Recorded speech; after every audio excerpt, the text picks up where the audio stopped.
you.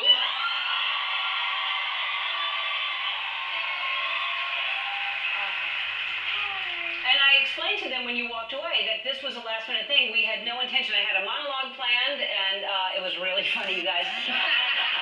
And when I heard you just decided to sing that in rehearsal, and there was no plan for it. And I was like, that was beautiful. Let's do that to open the show. And graciously, you said yes. So thank you for doing that. Thank you for giving them that.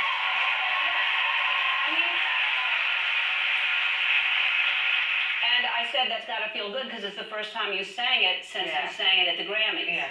And so you explained, you tweeted out what happened, but let's talk about what happened.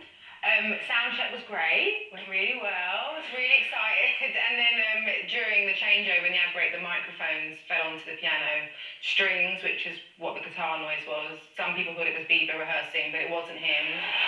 We were on great terms, and then it was kind of put the whole thing off really, and Could you tell, when you were singing? I heard it straight away, and I wanted to turn, I knew what it was, because in rehearsal on the Saturday, they were going to double mic the piano just in case one of them doesn't work. And I knew where the mic was, and I wanted to turn around and lift it up, but I froze. But I actually felt like it went well. In the room, they actually sorted the problem, and I'm always a bit pitchy anyway, so I wasn't particularly. I am. It's emotion. It's emotion. But I'm flat and I'm sharp. I'm just emotional. But yeah, so it was fine. You know, whatever. And I wanted to tell everyone straight away because there seemed to be a lot of confusion as to what it was. Yeah. And I was embarrassed. I woke up the next morning to people in England being like, "We still love you. Don't worry." And I was like, "I didn't ask you if you still love me." I'm so embarrassed. That is the worst feeling.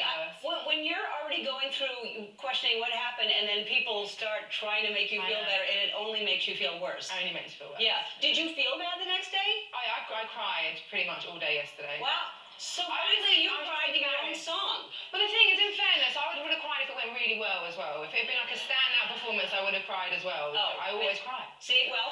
But I kept spontaneously bursting into tears yesterday for no reason. But it was alright. I was fine. Well, sometimes it feels good to cry, and plus you had to have all that emotion pent up and everything. But so that's why it's so great you got to do that again right away because get back on the horse, as they say. Yeah, and it wasn't too bad. I treated myself to a burger. Oh, okay. And a beer. Okay. Yeah. I'm sure you had a great night. Oh, I did. I'm sure you did. So you were here the first time. We were just playing during the commercial break, Roland and Deke. We had you here in 2008 for that song, and since 2008, 10 Grammys, 1 Oscar, 1 Golden Globe, 13 Billboard Awards, 4 American Music Awards, sold over 50 million albums. You're welcome. Oh my God!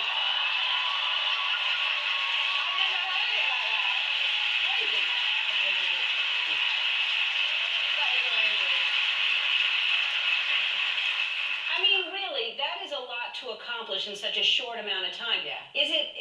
What has changed for you in your life? I mean, I can imagine but what is the hardest thing to deal with all this fame? I think just having to be guarded sometimes, and I'm so mouthy. You know, I never really hold back how I feel or when I say it or who I say it to. And I feel like sometimes now when I walk into a room, everyone shuts up to hear what I have to say, even if I'm not saying something to them. I might be whispering something about what happened the night before, but it's a very small price to pay. Yeah. Really, I don't really mind. I mean, there was a period when I had my kid where I didn't leave my house for a while.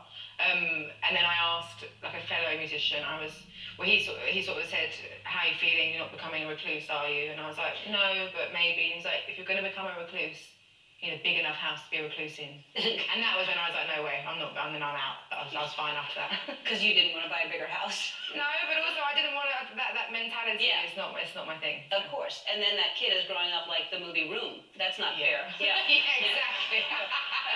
Exactly. So he is how old? He's 3. 3 years old. He's having the best time. He's here today. Is he? He's having the best time. What's he doing? Right now he's at the Batman Museum, and he's been to the fire station here, he's been to the Warner Brothers shop. Honestly, he's having the best time. Oh, that's fantastic. He thinks I'm so cool when he comes to work with me and stuff like that happens. Does he understand? I mean, is he musical? Is he singing yet? Yeah, a little bit. Yeah, I wouldn't. He's not a phenomenon, no. Yeah. He's not musical in any way yet. Not a genius. No, not yet. He's not. No. He will be though, don't you think? Well, if he wants to be, I'll help him. Yeah. So you took. I know you're very very protective because you don't want people to see him. It's not his choice, and that's not fair for kids like that. So you go to Disneyland. I had the best time there. I was dreading going. I was really nervous about going. You'd never gone to Disneyland? I've never been, and my grandpa always wanted to take me. He died when I was 10, and he planned to take me when I was about 11 or 12, and he died before he took me. So when I arrived at the castle, I was like full on welled up. I was really emotional, and just the whole thing, him believing and me believing that they were all real. Like, it was the innocence of it all was what was so magical. It was really, I cried when I met Belle because I was talking to my kid and then she started talking and I was like, oh my God, she sounded just like the character from the film and it freaked me out and I burst into tears. And he met Anna and Elsa, who he loves and stuff like that. That's great. All right, we have to take a break. Will you do me a quick favor before we go to break? I thought it'd be really cool if you would record my outgoing message for my phone, and so that when people call, because I right now just have like the robot kind of. No, it's not even me. This is a message. Yeah, yeah, that kind of thing. Yeah. So I wrote something, and if we'll just record it because this is being recorded, obviously. I think, and then I'll put it on my phone.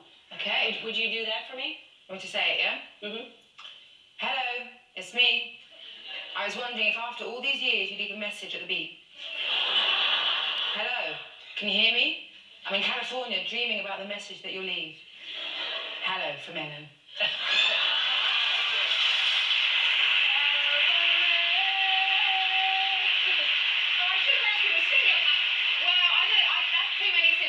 It's too many syllables to sing it? Oh, well, anyway. Thank you so much. Yeah, sing it, sure. Why not? Hello, it's me. I was wondering if after all these years you'd leave a message at the beep. Hello, can you hear me? I'm in California dreaming about the message that you'll leave.